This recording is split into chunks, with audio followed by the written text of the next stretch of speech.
What if the people who should protect you are the ones who tear you apart? I'm Sarah, a fifth-grade teacher, always the serious one, mapping out lesson plans and life goals, while my younger sister Lena sparkles with effortless charm. She's engaged to James, a quiet man whose kindness feels like a rare anchor in our family's sea of drama. Our mother, the queen of neighborhood socials, threw Lena's engagement party in our childhood garden, where Dad's rose bushes still bloom despite his absence. Fairy lights twinkled, the air thick with jasmine and anticipation, but beneath the celebration, a sharp tension pricked at me, tied to my breakup with David 6 months ago. Something in the way Mom fussed over Lena's dress, the way neighbors whispered, hinted at a reckoning I couldn't yet name. I was behind the dessert table when Lena grabbed the microphone. The worst part wasn't her words, it was overhearing her rehearse them in the bathroom 20 minutes earlier. She'd stood at the mirror, twisting her engagement ring, testing her delivery, giggly, sharp, settling on that sing-song tone she used to mask cruelty as innocence. I'd been in the stall, frozen, hearing her plan my humiliation. My sister's ex left her for a real woman, she declared to the garden packed with familiar faces. Neighbors who'd praised Mom's sweet daughters, relatives who'd cheered my valedictorian speech, friends who'd mourned Dad with us. Laughter rippled out, starting with my cousins in the back, spreading like a stain. Mrs. Henderson slapped her knee. My godmother hid her giggles. I gripped the dessert table, fingers sticky with frosting from Lena's rose-covered cake, its tears a mockery of her and James. Mom stepped forward, her eyes glinting with that look she got before twisting the knife. She took the mic. Even he had standards, she said, voice clear as glass. She squeezed Lena's shoulder as if applauding her wit.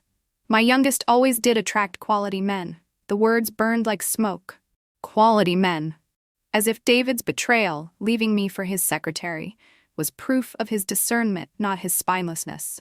3 years together, weekends renovating his house, holidays with his family, who still sent me cards, the engagement ring we'd chosen before he bailed, it meant nothing. That ring sat in my jewelry box, too costly to return, too painful to wear. David had insisted on perfection, holding my hand across the jeweler's counter. This is forever, he'd said.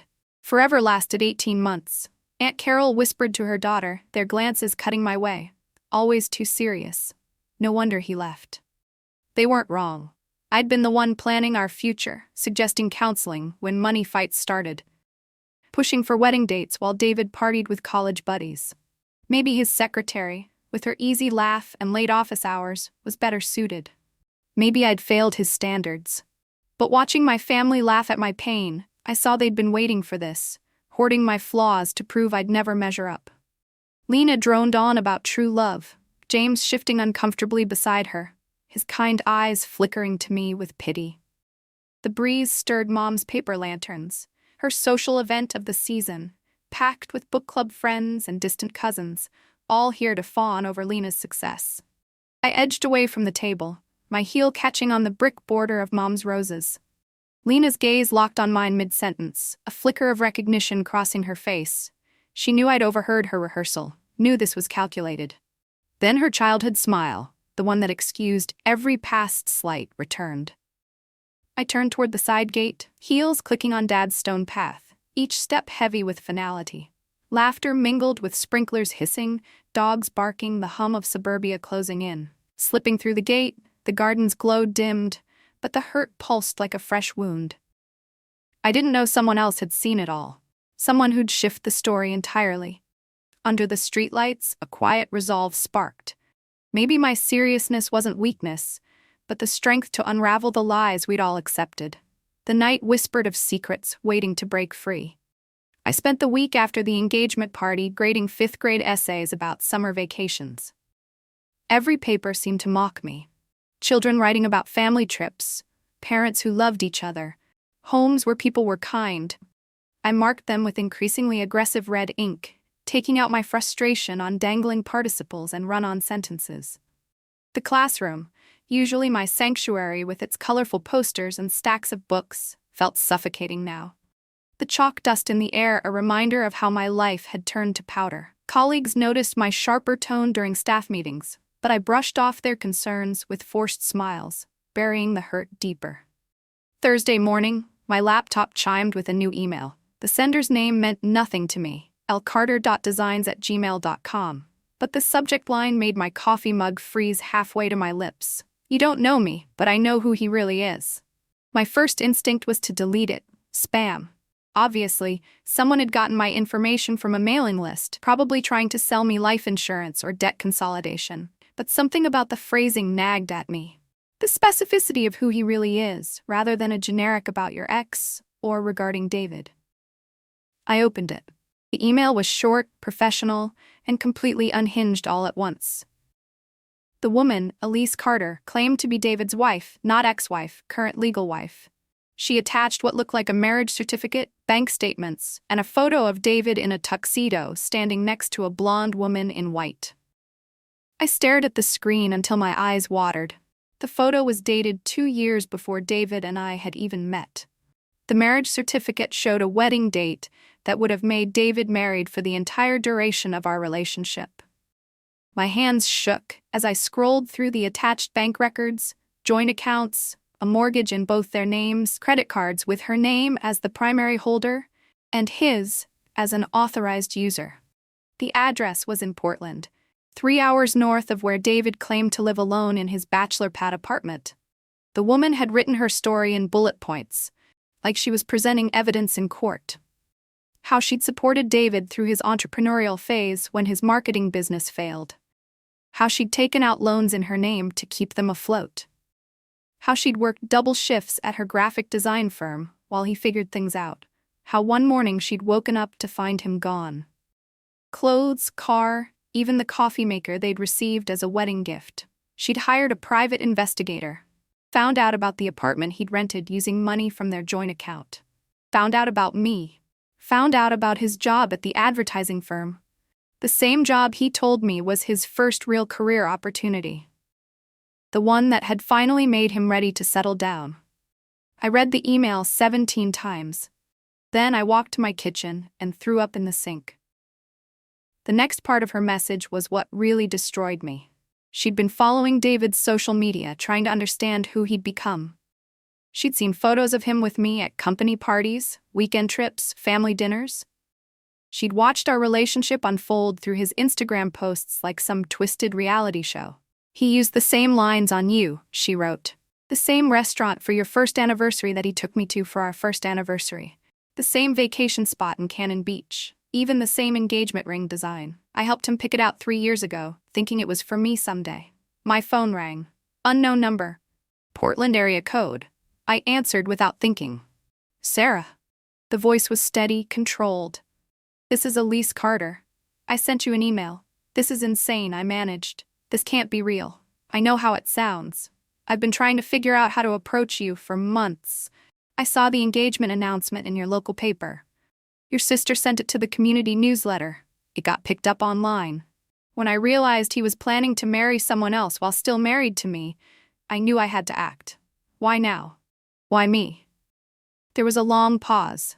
When she spoke again, her voice was softer, more human. Because I've been where you are. I've been the woman who everyone whispers about, who everyone thinks wasn't good enough to keep her man. And because what he's doing to you and to your sister, it's not just cruel. It's criminal. She suggested we meet. Coffee somewhere public, somewhere I'd feel safe. She could bring documentation, answer questions, prove everything she told me. Or I could hang up, delete the email, and pretend this conversation never happened. I chose the coffee shop downtown, the one with mismatched furniture and terrible acoustic music.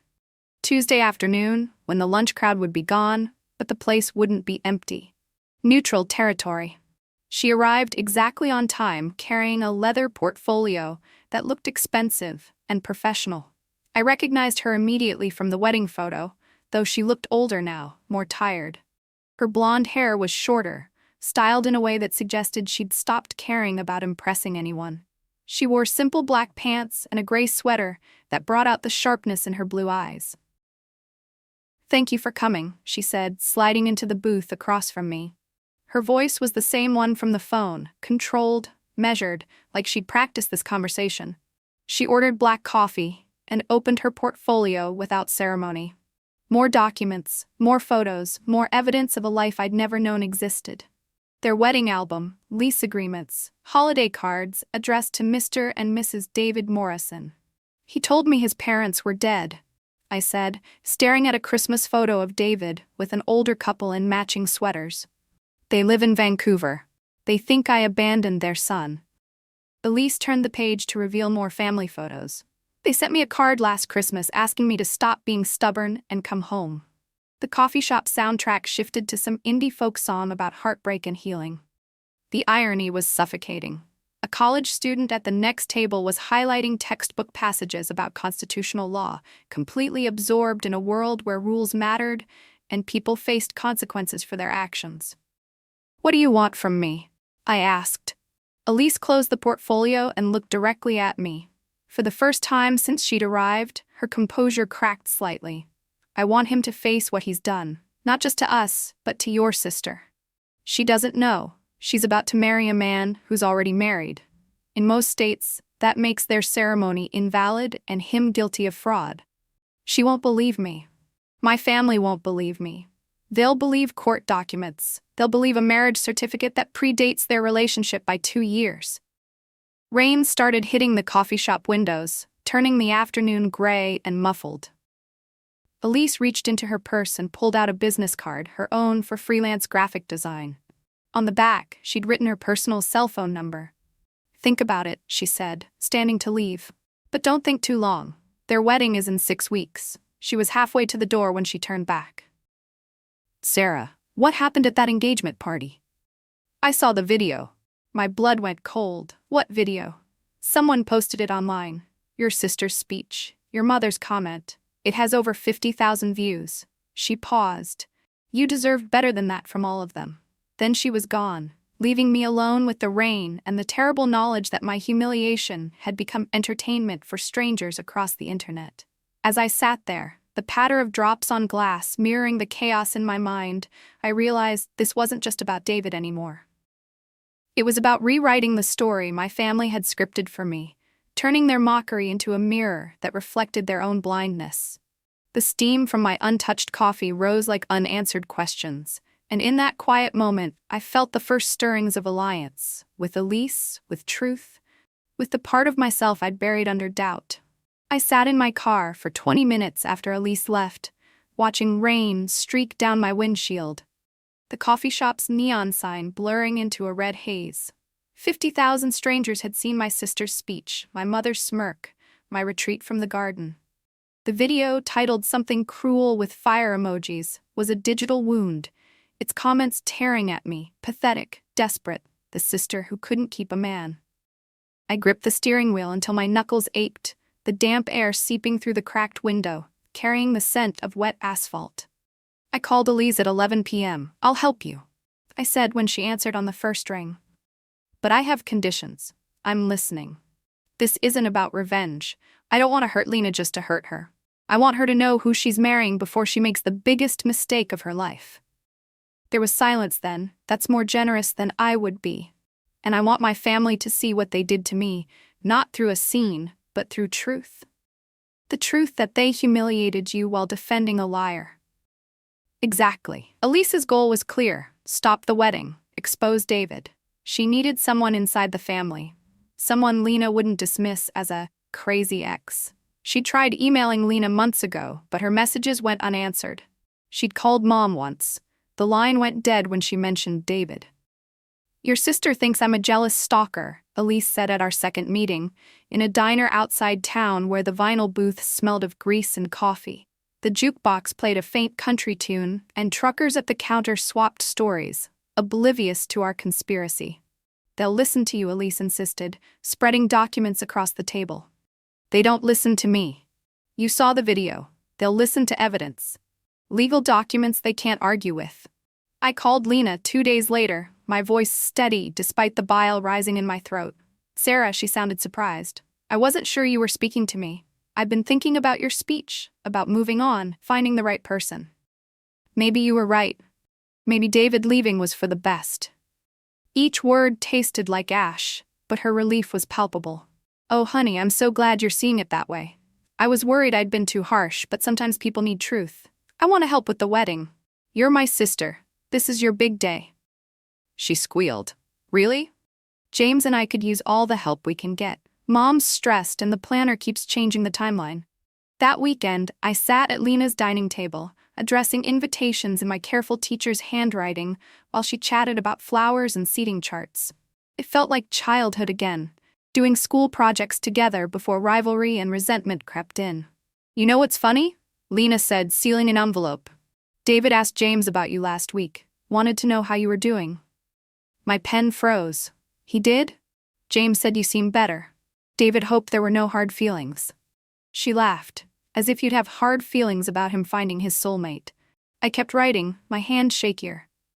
His soulmate. That's what he calls Rebecca. His fiancée. They're getting married next month, did you know? The room tilted. He's engaged? Lena pulled out her phone, showing me David's Instagram. Him grinning beside a brunette, captioned bum. She said yes, can't wait to start forever with my beautiful Rebecca. I excused myself to the bathroom, texting Elise, there's a third woman. He's engaged to someone else. Her reply was instant. I know. We need to move fast. We met twice weekly, once at the library, its musty stacks shielding our whispers. Once at a park, walking trails where joggers wouldn't overhear. Elise brought more evidence. Emails David sent to Rebecca, identical to ones he'd sent me and her, promising forever. Photos of jewelry he'd gifted all three of us. Receipts from the same restaurants for special dates. The pattern was chilling. David targeted stable women, draining their money and confidence, vanishing when they demanded commitment or when someone richer appeared. Your sister's the first he's actually planning a wedding with, Elise said, her voice low as leaves crunched underfoot.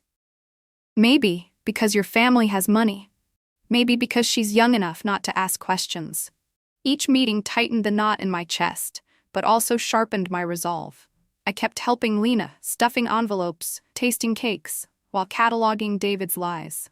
At home, I pored over Elise's documents, my apartment's dim lamplight casting shadows on marriage certificates and bank statements. The betrayal wasn't just David's, it was my family's readiness to laugh at my pain, to elevate Lena's triumph over my failure. But as I traced the paper trail of David's deceit, I felt a shift. This wasn't just about saving Lena. It was about reclaiming my voice, proving I wasn't the fragile sister they'd mocked. The park's autumn air carried the scent of damp earth, and with each step beside Elise, I felt less like a victim, and more like a strategist, ready to turn their laughter into silence. The library's fluorescent lights buzzed softly as Elise and I sat at a corner table, surrounded by the musty scent of old books and the faint hum of a copier in the distance. Spread before us were more documents, each one a shard of David's double life. A divorce filing from California, never finalized, with a woman named Jennifer. Credit card statements showing purchases for 3 different women at the same jewelry store. Emails he'd sent to Rebecca, word-for-word duplicates of ones he'd sent me, promising a future that never materialized. Elise's hands moved methodically, organizing the evidence like a prosecutor preparing for trial. Her voice was steady, but her eyes betrayed a weariness that mirrored my own. He's not just a cheater, she said, tapping a document. He's a serial bigamist. Jennifer, me, now your sister, and Rebecca. None of us were legally married to him because he never divorced Jennifer. I stared at the papers until the words blurred. The weight of 7 years and 5 women sinking in. How many more are there? I asked. Elise sighed. I found traces of at least 2 others between Jennifer and me, but I can't prove marriage promises. Each discovery tightened the knot in my chest, but also fueled a growing clarity. At Lena's, I kept up the act, addressing invitations and debating table settings while my mind cataloged David's lies. One afternoon, as we sampled cakes, vanilla sponge, lemon curd, she mentioned David's bachelor party, planned for the same weekend as her final dress fitting. He's flying to Vegas with college friends, she said, her voice light, but her fingers twisting a napkin. I'm a little nervous about all those women, but James says I should trust him. My stomach churned, but I smiled, nodding, while texting Elise under the table. Vegas trip. Bachelor party. Check his accounts. That evening, she sent me a screenshot of a credit card charge for a Vegas hotel, booked under his and Rebecca's names, not college buddies. He's playing them both, she wrote. We need to pick our moment. Our meetings grew more urgent, the park's autumn leaves now carpeting the ground, their crunch underfoot echoing the ticking clock. Elise uncovered a private investigator's report detailing David's pattern. He'd target women with stability. Teachers, designers, trust fund daughters, charming them with promises of forever while siphoning their savings. When they pushed for commitment or questioned his absences, he'd vanish, leaving them doubting themselves. "Your sister's wedding is new," Elise said, her breath visible in the chilly air. "Maybe her family's money makes her a bigger prize. Maybe he thinks she's too naive to suspect." I thought of Lena's bright smile, her blind trust, and felt a pang, not just for her, but for the part of me that had believed David's lies too. Back at my apartment, I sifted through Elise's latest evidence. A photo of David and Rebecca at a restaurant we'd gone to for our first anniversary. The same candlelit table, the same special dessert. My fingers traced the receipt, the date stabbing like a pin. He'd taken her there a month after me, using money I'd lent him for his business. I'd given him thousands, thinking it was for our future, while he'd been funding his lies. The realization wasn't just betrayal. It was theft, deliberate and calculated. I lay awake that night, the hum of my fridge filling the silence, wondering how I'd missed the signs. My seriousness, my planning, had made me an easy mark, too focused on building a life to notice he was dismantling it. Lena called me one evening, her voice bubbly as we finalized the rehearsal dinner menu. "Mom's insisting on roses for the centerpieces," she laughed. "I swear she's more excited than I am." I murmured agreement, my mind on the timeline Elise and I were building, mapping David's deceptions across years and cities. We'd decided the rehearsal dinner was our moment, intimate enough for impact, public enough for witnesses. No drama, Elise had insisted at our last park meeting, her scarf fluttering in the wind. Just facts. Just truth. I nodded, but doubt crept in. Would facts sway a family that had laughed at my pain, that saw Lena's engagement as proof of her worth and my failure? The park's bare trees stood stark against the gray sky, mirroring my fear that truth might not be enough. As I stuffed more envelopes at Lena's, her chatter about dresses and vows felt like a performance I was no longer part of. David stopped by once, all charm, asking about my students with that easy smile. I forced a response, my skin crawling, knowing he was juggling Lena, Rebecca, and a past that could ruin them all. Each invitation I sealed felt like a step toward unraveling his lies and my family's illusions. The air in Lena's house smelled of her perfume, sweet and cloying, but I breathed it in, steadying myself for the moment we'd force them to see. The rehearsal dinner was everything Mom had dreamed of. String lights twined around the country club's garden room pergola, blush pink linens draping round tables, white rose centerpieces costing more than my monthly rent.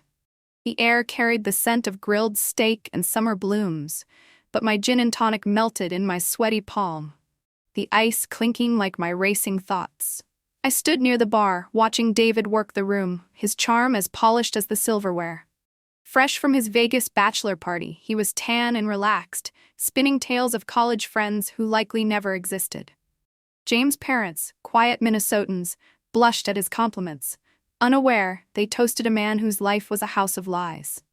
Lena glowed in a cream dress, her engagement ring, identical to mine and Elise's, catching the light as she accepted congratulations, oblivious to David's phone buzzing with texts from Rebecca. The wedding coordinator tapped her wine glass, announcing Lena's speech. My pulse hammered. This wasn't the plan. Elise was supposed to arrive during cocktails before speeches, to present evidence calmly. Lena took the microphone, her smile brighter than the string lights. "Thank you all for being here," she said, her voice warm. "James and I are so grateful for our families and friends." Her eyes found mine, softening. "I especially want to thank my sister Sarah for her help with the wedding. She's been through a tough time, but she's shown me real strength." The room murmured approval. Aunt Carol raised her glass. My blood turned to ice as Lena continued. "Some of you know Sarah's relationship didn't work out, but sometimes things fall apart so better things can fall together." A few chuckles, expecting inspiration. "My sister's ex left her for a real woman," she said. That cruel line from the engagement party, delivered with the same bright smile. But watching Sarah handle that with grace reminds me how lucky I am to have found someone who values commitment. Polite laughter and applause erupted. David took a theatrical bow, blowing Lena a kiss. I wanted to sink into the floor, then a murmur rippled through the crowd. Heads turned toward the entrance, conversations halting. Elise stood in the doorway, her navy blue dress sleek and commanding, blonde hair and a flawless chignon, carrying herself with unshakable confidence. She didn't rush, her heels clicking rhythmically on the stone floor as the jazz trio's notes faded. David saw her first, his face draining of color, stumbling into James, who steadied him. "Buddy, you okay?" "You look like you've seen a ghost," James said, concern creasing his brow. Elise reached the head table where David and Lena sat, opening her elegant manila folder. "Excuse me," she said, her voice clear and steady. "I don't mean to interrupt, but there's something everyone needs to know." Lena, still holding the microphone, gaped. "I'm sorry, who are you?" "My name is Elise Carter," she replied, locking eyes with David. "I'm David's wife." The silence was deafening, the fountain outside audible, the string lights buzzing faintly. "That's impossible," Mom said from the head table. "David's never been married." Elise held up a document. "According to Oregon, we were married 3 years ago. The marriage has never been dissolved." She faced the room like a prosecutor. "David Morrison is legally married to me. This wedding would constitute bigamy. A felony." David found his voice. "This is insane, Lee. We divorced 2 years ago." "No, David, we didn't," Elise said calmly. "You left, disappeared, never filed the papers." She pulled out more documents, bank statements, photos, a private investigator's report. "I have proof you've lived under false pretenses, maintaining relationships with multiple women while married to me." James stood, pale. "David, is this true?" Before he could answer, Lena gripped the microphone stand. "This is ridiculous. You're some jealous ex trying to ruin our wedding. Security should remove you." Elise held up a stack of papers. "I brought copies, marriage certificate, joint tax returns, mortgage documents, credit card statements, all showing David's my legal husband for 3 years." She set them before Lena. "I also have photos of David with 2 other women he's engaged to, including Rebecca, who believes she's marrying him next month." Mom's wine glass slipped, shattering on the stone floor, shards skittering. The room exploded into chaos. Guests whispering, family demanding answers, the coordinator whispering into her headset. Lena's eyes met mine across the room, no longer angry but hurt, realizing she'd been played. In that moment, she saw what I'd tried to tell her about David. For the first time, I didn't feel like the family failure. The truth had landed, sharp and undeniable, and the laughter that once crushed me was gone, replaced by a stunned silence that felt like justice. The garden room's chaos felt like a storm breaking loose, guests whispering in tight clusters, their wine glasses forgotten, while the wedding coordinator's headset crackled with urgent murmurs. The scent of roses and grilled steak hung heavy, now cloying in the stunned air. Lena's cream dress seemed to wilt as she set the microphone down, her hands trembling, her face drained of its earlier glow. David's denial came fast, his voice pitching high. "Those documents are fake," he stammered, pointing at Elise's folder. "AI can forge anything now. This is a setup." But his eyes darted to the exit, betraying him. Elise's voice cut through, calm as steel. "The recordings were made at Murphy's Bar on 5th Street last Thursday night. I have receipts, credit card records, even security footage if needed." She turned to the crowd. "I have similar recordings of David discussing his engagement to Rebecca, who believes she's marrying him next month in Portland." Lena's maid of honor, Jessica, pulled out her phone, her fingers flying across the screen. "Oh my God, Lena," she whispered, holding up a photo of David and Rebecca at an engagement party, the same restaurant, the same poses he'd used with me and Lena. Mom's face went ashen, her hands gripping the table as if to anchor herself. "Sarah, did you know about this?" she asked, her voice barely audible. Every head turned toward me, their stares a mix of accusation and pity. 6 months ago, I'd have crumbled under that weight, but now I stood steady. "I believed I was crazy for too long," I said, my voice clear. "I don't do that anymore." The words hung like a challenge, silencing Mom's protest. James stepped toward David, his face a mask of quiet fury. "Get out," he said, his voice low but final. "Before I call the police." David scanned the room, searching for allies, but found only disgust and pity. Not for him, but for those he'd deceived. "Lena, baby, you have to believe me," he pleaded. "This is a conspiracy. Your sister's jealous, trying to destroy us." Lena picked up the marriage certificate, her hands shaking as she read it. "Get out of my sight," she said, her voice steady despite her tears. "Don't call, don't text. Don't come near me or my family again." David bolted, nearly tripping over a chair, his footsteps echoing as he fled to the parking lot. Tires squealed minutes later, his car speeding into the night. The aftermath was surreal. Guests milled about, unsure whether to leave or stay, their murmurs blending with the fountain's soft gurgle. The jazz trio packed up silently, their instruments glinting under the string lights. The coordinator made frantic calls, likely canceling vendors. Someone had recorded Elise's confrontation, the video already spreading online. By morning, it was viral, shared across platforms with captions like "Wedding Crasher exposes serial cheater" and "Hero wife saves bride." Elise became an overnight sensation, her poised delivery earning her interview requests and book deal offers. The wedding was canceled, vendors surprisingly cooperative after seeing the news, some donating services to charities in solidarity. Lena retreated to Mom's house, her engagement ring abandoned on her nightstand, her days spent in pajamas scrolling through supportive messages from strangers. She lost weight, her vibrancy dimmed, the trust fund she'd bragged about now a reminder of David's greed. Mom stopped hosting her book club, her house dark and quiet, a tomb for their shared humiliation. The neighborhood buzzed with gossip, their social event of the season now a cautionary tale. David vanished, his apartment emptied, phone disconnected, social media erased. James hired a private investigator, uncovering David's trail of deception across 3 states, 7 women, a decade of lies. I stayed in my apartment, the sage green walls I'd painted a small rebellion against the past. My phone pinged with messages, not just from Elise, but from teachers, former students' parents, strangers who'd seen the video. "Your courage helped me leave my toxic relationship," one wrote. "I thought I was the only one," said another. Each note chipped away at the isolation I'd felt at the engagement party, replacing it with a strange, quiet strength. I wasn't the family failure anymore. I was the woman who'd chosen truth over silence. As I watched rain patter against my window, the same rain that had marked my first meeting with Elise, I realized the storm had passed, leaving something new in its wake, not revenge, but redemption. Fragile, but growing. Rain tapped my apartment window as I scrolled through messages, each one a lifeline pulling me from the isolation of that engagement party night. Teachers from neighboring schools, mothers of former students, strangers who'd seen the viral video, they all shared stories of betrayal, of feeling crazy until someone else spoke the truth. "Your strength gave me courage to leave," one wrote. "I thought I was alone," said another. My sage green walls, once a tentative rebellion, now felt like a sanctuary, their warmth softening the sting of memory. I'd started writing again, not just grading papers but essays about gaslighting and family dynamics published in the local paper. Each word was a step toward reclaiming the voice my family had mocked.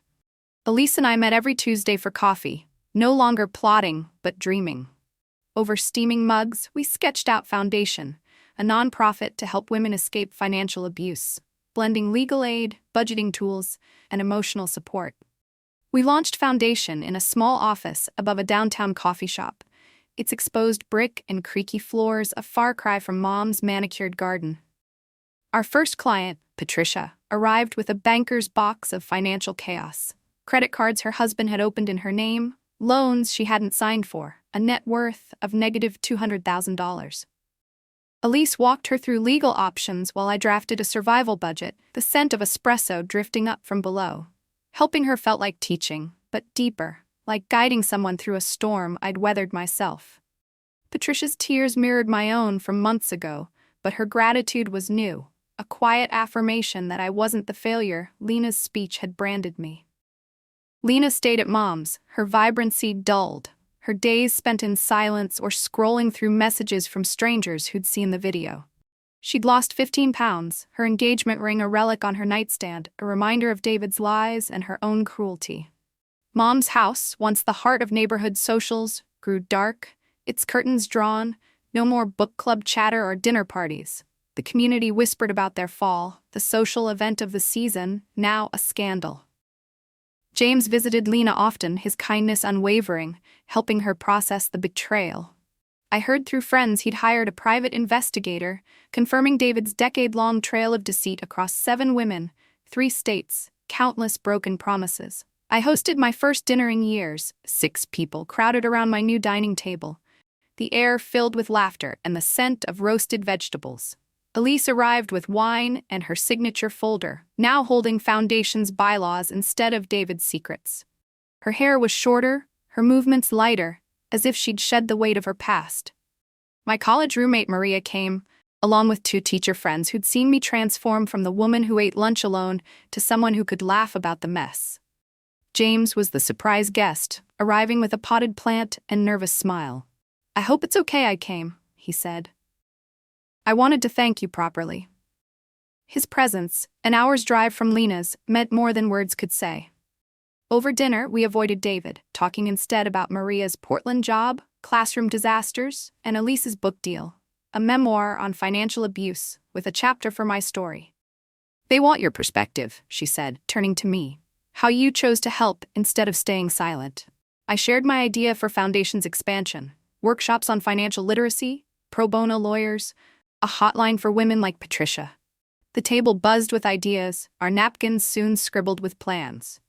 For the first time I felt seen, not as the serious sister or the family disappointment, but as someone whose vision mattered. Lena's silence weighed on me, but I focused on Foundation, its client list growing with women who echoed my story, manipulated, drained, blamed. Each case was a mirror, reflecting my own recovery. I painted my apartment's last wall, hung artwork that spoke to me, replaced hand-me-downs with furniture I chose. My space was mine, a reflection of a self I was learning to trust. As I stood in my kitchen chopping vegetables for another dinner, I realized the laughter from that garden party no longer echoed in my dreams. It was replaced by the hum of purpose, the quiet rhythm of a life rebuilt on truth. The rain outside softened, a gentle patter promising growth, and I knew I was no longer running from the past, but building towards something stronger. 2 weeks after that dinner, a package arrived at my apartment. No return address, just a plain brown box on my doorstep. Inside was the microphone from Lena's engagement party, its silver surface glinting under my kitchen light, a relic of that night's cruelty. Beneath it, a note in Lena's careful cursive on monogram stationery. "Sarah," it read, "I've been listening to recordings of myself from that night. I heard what I said, how I said it, the way everyone laughed. I heard myself become someone I don't recognize. I don't know how to apologize, but I'm working on it. I hope someday you let me try." I held the microphone, its weight heavy with memory, the garden's laughter, the sting of betrayal. But it didn't crush me anymore. I tucked it into my closet, closed the door, and let it go. The past no longer a chain, but a shadow fading in the light of my new life. 6 months after the rehearsal dinner, I ran into Mom at the grocery store, standing in the cereal aisle, her basket heavy, with the same bran flakes she'd bought for years. She looked smaller, her hair streaked with more gray, her eyes tired. "You look good," she said, her voice tentative. "Happy? I am," I replied, surprised by the truth in it. "The work you're doing with that organization, I saw the article in the Tribune. I'm proud of you." The words, ones I'd craved my whole life, landed softly, no longer carrying the weight they once did. I didn't need her validation anymore, but I nodded. "Thank you. That means something." We hugged, brief and awkward, then parted, with that not reconciled but acknowledging something new, a mutual recognition of truths we'd both faced. Foundation grew faster than Elise or I expected, its office above the coffee shop now bustling with volunteers, lawyers offering pro bono work, therapists specializing in economic recovery, women like Patricia sharing their stories. Our client lists swelled, each woman's tale of financial abuse echoing mine. Forged signatures, drained accounts, shattered trust. Helping them felt like rewriting my own ending, turning pain into purpose. I finished the first draft of my book, part memoir, part guide for women escaping toxic relationships, its pages filled with lessons I'd learned about gaslighting, resilience, and rebuilding. The local paper published another of my essays, and emails poured in from readers who saw themselves in my words, their gratitude a quiet hum of connection. Elise and I still met for coffee every Tuesday, but David's name rarely came up. Instead, we discussed grant applications, workshop schedules, and the women we'd helped. Elise's book deal had expanded, her memoir now including stories from Foundation's clients, a tapestry of survival. She'd finalized her divorce, David signing papers to avoid charges, his shadow shrinking in our lives. My apartment, with its sage green walls and chosen art, felt like a home, not just a space. I hosted dinners regularly now, Maria and my teacher friends filling the room with laughter, James occasionally joining, his quiet support for Lena, a bridge between our fractured family. One evening, as I chopped vegetables for a stew, the knife's rhythm steady in my hand, I realized I could walk into any room without flinching. Not because I'd gotten revenge, but because I'd transformed hurt into something useful, relationships built on honesty, work that changed lives. The engagement party's laughter, once a wound, was now just a memory, its power gone. I was no longer the serious sister, the family failure, but a woman who'd chosen truth over lies, action over silence. The sky outside my window was clear, stars piercing the dark, the air carrying the faint scent of autumn leaves. Foundation's work continued, each client a step toward healing, not just for them, but for me. Lena hadn't called, but her note was enough for now, a crack in the wall between us. Mom's pride, though late, was a small bridge. I didn't need their approval to know who I was, a teacher, a writer, a builder of something solid. As I set the table for another dinner, the clink of plates soft and sure, I felt the quiet satisfaction of a life no longer defined by others' stories. It was enough. It was everything. This story of truth and transformation, of turning pain into purpose, is one I'll carry forever. My favorite moment was Elise walking into that rehearsal dinner, her folder of truth changing everything. What's yours? Share it below, and if this resonated, hit that like button. Don't miss more stories like this. Subscribe and stay part of the journey. The kitchen light dims as I clear the dishes, the evening's laughter lingering like a soft echo. Foundation thrives, a beacon for women rebuilding from betrayal, its office alive with stories that mirror my own. Lena's note sits in my closet, a fragile promise of reconciliation, while Mom's words in the cereal aisle mark a quiet shift, not forgiveness but understanding. My book, nearly complete, holds lessons of resilience, each page a testament to choosing truth over silence. The stars outside twinkle, their light steady, like the life I've built, simple, honest, unbreakable. I'm no longer the sister who failed, but a woman who turned laughter into purpose, shame into strength. As I lock the door, the night whispers of new beginnings, a gentle reminder that healing isn't loud, it's the quiet work of becoming whole again.